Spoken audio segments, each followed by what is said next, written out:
If you own a Lumix S9, this might become your new favorite lens. The lens I'm talking about is the 40mm f2 from TTArtisans, which the reason being is due to its size. A quick disclaimer, TTArtisans did send me out this lens to check out and review for you guys on this channel, but they're not paying me to make this video, nor do they get to see this video before I upload it. So these are gonna be my honest and truthful thoughts. Now, this is a lens that has been catching a lot of different creators' eyes because of the size of this lens and being a full frame lens with autofocus. So the current issue is that there hasn't been really any good pancake lenses for the full frame system, especially when the S9 came out. And we're not counting the 26mm manual f8 lens, which is collecting so much dust.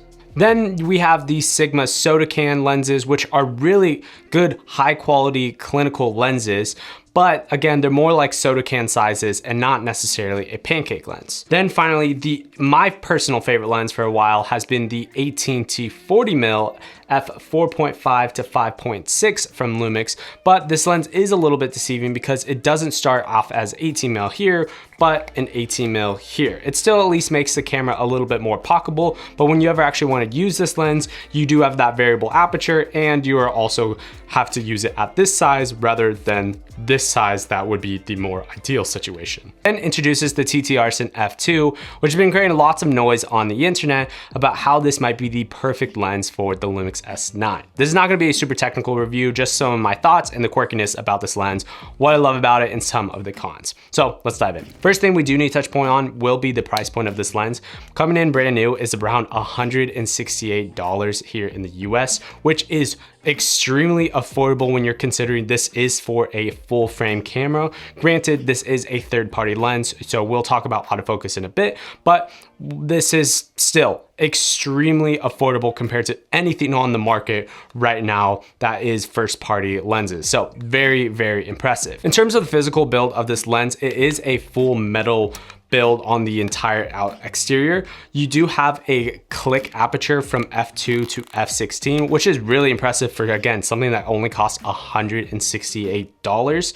On the front is a 52mm filter thread, which that really just means you probably are going to need to get step-up rings if you already have a variable ND to shoot any video with this lens. Then there is the body cap itself, which don't lose this body cap because this is how you actually can firmware update your lens. There is a USB-C right here on the front, and then there is points right here to go on a specific part of your lens. So you do need to keep this body cap, maybe just buy an extra one and have this stay at home at all times so you never lose this body cap. Lastly, we need to talk about the elephant in the room, or rather the mouse, which is going to be the size of this lens. This lens is only about 1.75 inches or 4.45 centimeters, which is extremely, extremely small. This is about 2/3 bigger than the pancake manual focus lens that Lumix makes, but it's almost about the exact same size as the 18-40 when it is in a collapse mode, not when it's actually being used. Now for photo quality, I was overall actually pretty impressed. I wouldn't say this was giving the most clinical and most accurate photo out of a camera, but this lens had a lot of characteristic to it, which I generally liked. It was soft and warm, and overall, I would probably be pitting this lens probably now 7 out of 10 times on my Lumix S9 when I just want some type of camera that acts like a point and shoot. Now for video quality, I actually was pretty impressed again as well, but it was giving those similar tones.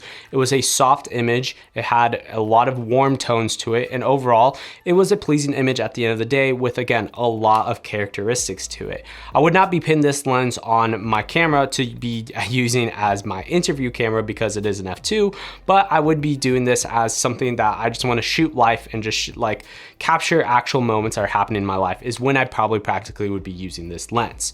Now for autofocus, performed pretty good. You definitely can hear the mechanics of this autofocus lens moving back and forward depending how fast your subject is moving in frame.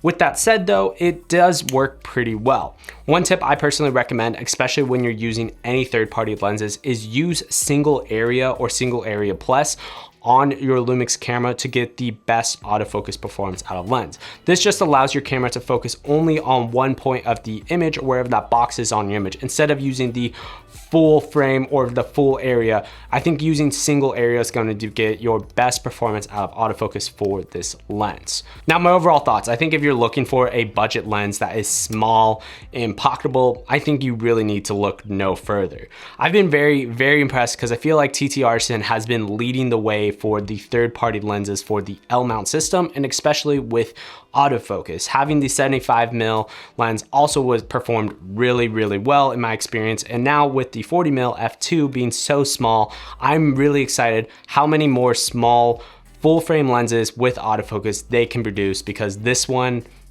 was really knocked it out of the park for me. If you guys want to check out my thoughts on the TTArtisan 75mm, well, check out that video right there. YouTube recommends you like this video right here. Until next one, guys, peace.